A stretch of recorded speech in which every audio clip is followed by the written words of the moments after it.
8 400 400 400 याद कर लीजिए ये व्हाट्सएप नंबर, क्योंकि अब आपका मैथ, फिजिक्स, केमिस्ट्री, बायो हर डाउट, हर क्वेश्चन का मिलेगा तुरंत वीडियो सोल्यूशन, वो भी आपके व्हाट्सएप नंबर पे। बस आपके व्हाट्सएप पे डाउट नट का 8 400 400 400 नंबर सेव करना है, उसका चैट ओपन कीजिए, फिर जो भी आपका डाउट है उस सवाल का फ़ोटो खींचना है, उसे क्रॉप करना है और 5 सेकेंड में उसका आपको वीडियो सोल्यूशन मिल जाएगा। Class 6 to 12 IIT, JEE, NEET, CBSE और सभी स्टेट बोर्ड के बच्चों के लिए। तो देर किस बात की, अभी जाए और 8 400 400 400 पे अपना सवाल व्हाट्सएप कीजिए, आपके सभी डाउट आउट कीजिए, लिंक डिस्क्रिप्शन बॉक्स में। Hello everyone, today we are going to study English grammar, interchange of voice.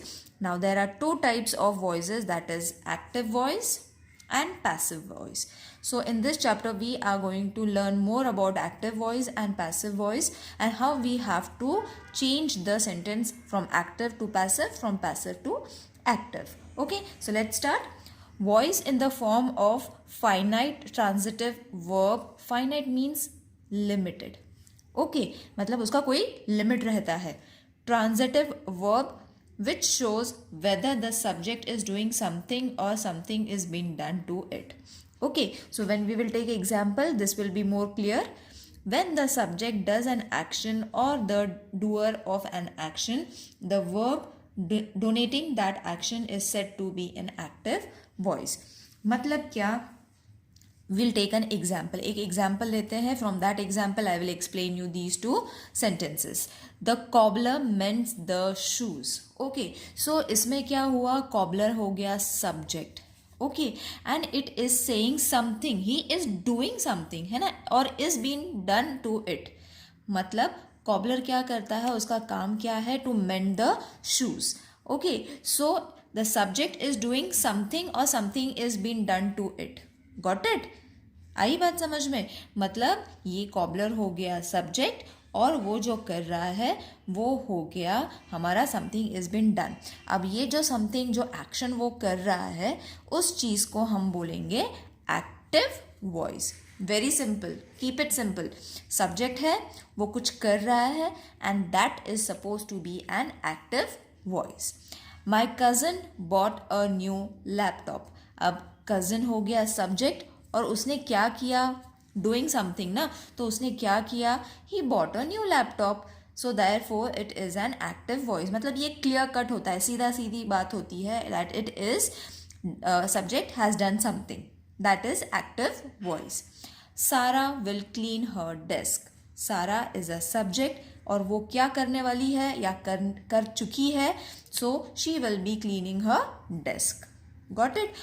My cousin bought a new laptop. मतलब कज़न ने क्या किया है या करने वाला था या किया है, तो उसने लैपटॉप लाया है. मतलब something is been done. Sara will be cleaning her desk. मतलब वो अपना डेस्क क्लीन करने वाली है. Something she is going to do. Okay, so जो होने वाला है या जो कर रहा है, उस चीज़ को सब्जेक्ट के साथ जब मिल जाते हैं, that sentence is said to be in an active voice. Next, passive voice.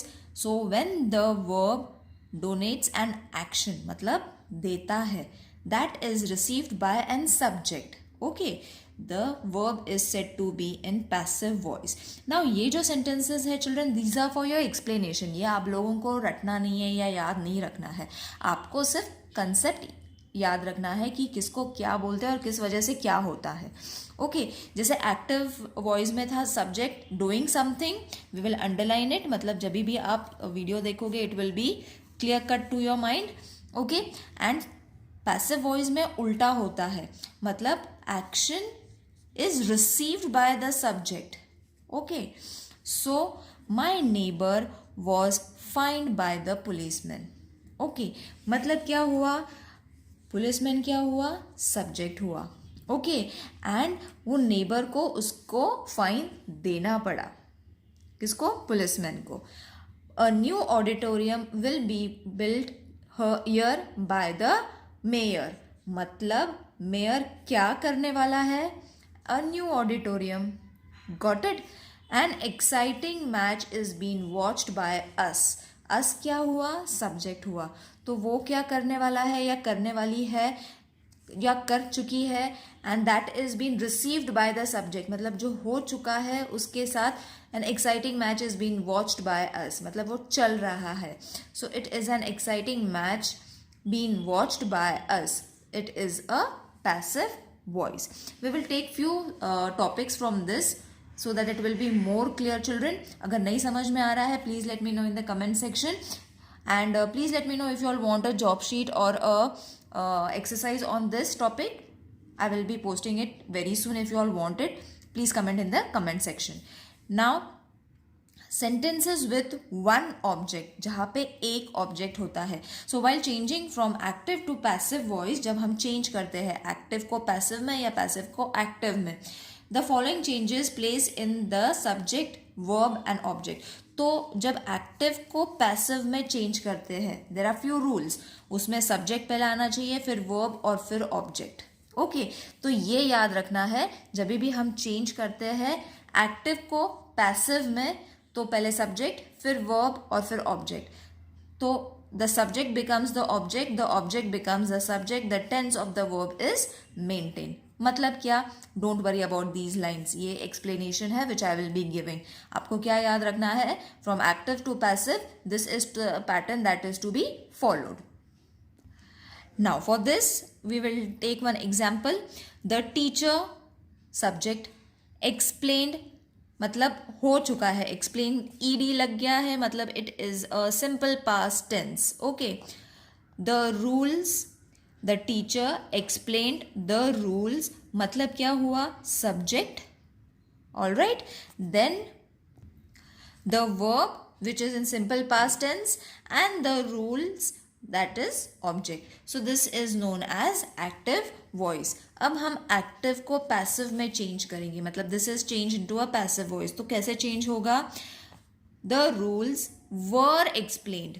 Okay, मतलब ये एक्सप्लेन्ड का क्या हो गया? सिंपल पास्ट टेंस है, सिंपल पास्ट टेंस में सिर्फ वर्ब लग गया.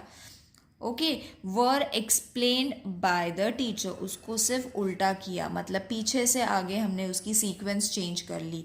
तो सब्जेक्ट हो गया रूल्स, सिंपल पास्ट टेंस हो गया वर्ब, वर एक्सप्लेन्ड हो गया verb, and then by teacher हो गया ऑब्जेक्ट. ओके, मतलब ये सीक्वेंस तो सेम रहता है children, only the sentence changes. Okay, तो जैसे ही सेंटेंस चेंज हो जाता है तो उसका सब्जेक्ट भी चेंज हो जाता है, उसका वर्ब भी चेंज हो जाता है, उसका ऑब्जेक्ट भी चेंज हो जाता है, जबकि सेंटेंस का मीनिंग तो वही रहता है. But from active to passive voice उसको उल्टा करना है, बस. That's it. Remember that much only. Okay, the next kind is omission of the agent.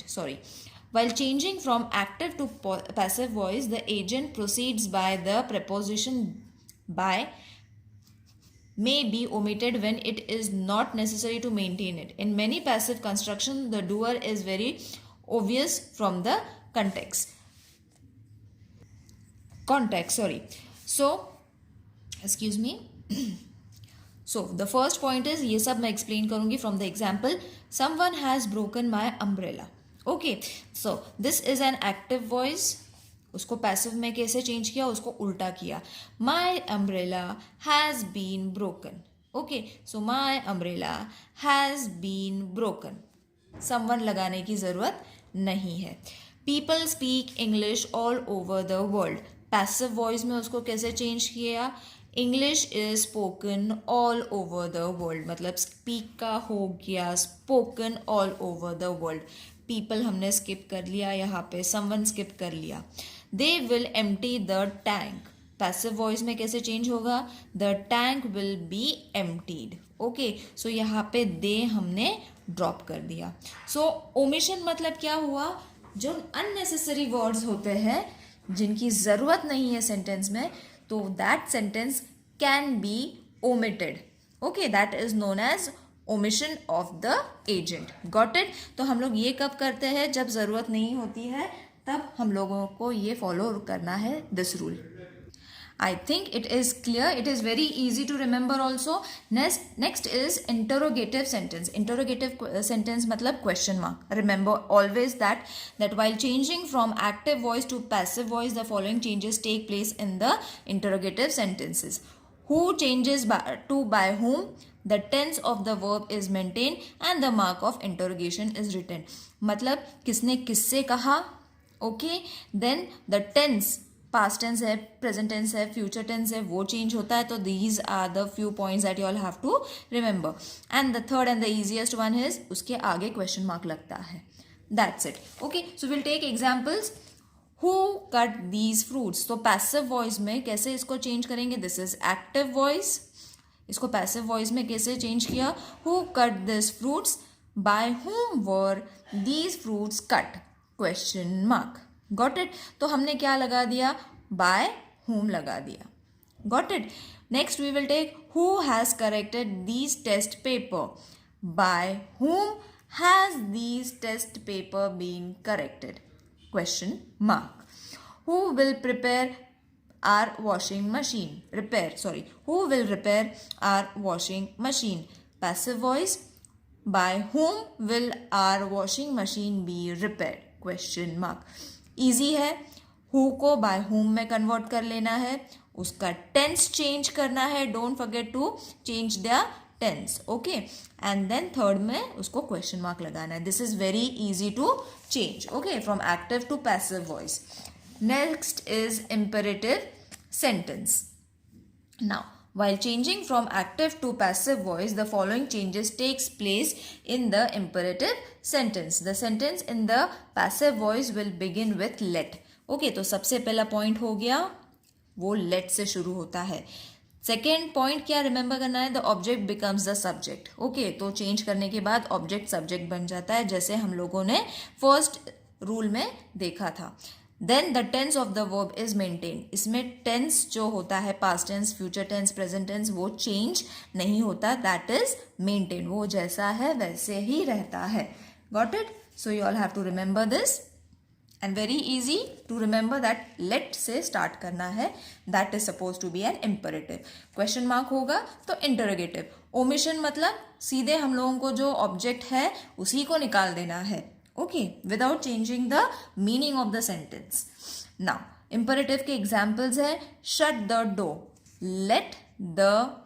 shut the window, let the window be shut. Simple. तो हमने क्या लगा दिया? सिर्फ let लगा दिया और उसका जो tense of the verb है वो वैसे ही maintain किया, उसको change नहीं किया. Note down all the point. Let all the points be noted down. Got it? Observe that. Let that be observed. Got it? So it is very easy and simple to remember the imperative sentences क्योंकि हर जगह पे let आ जाता है and we have to change it without changing the tense of the verb. So over here the explanation is over. If you all want a job sheet or a worksheet, please let me know in the comment section, children, and let me know if you all have understood the interchanging of voice. See you in the next video. Till then, take care. Bye.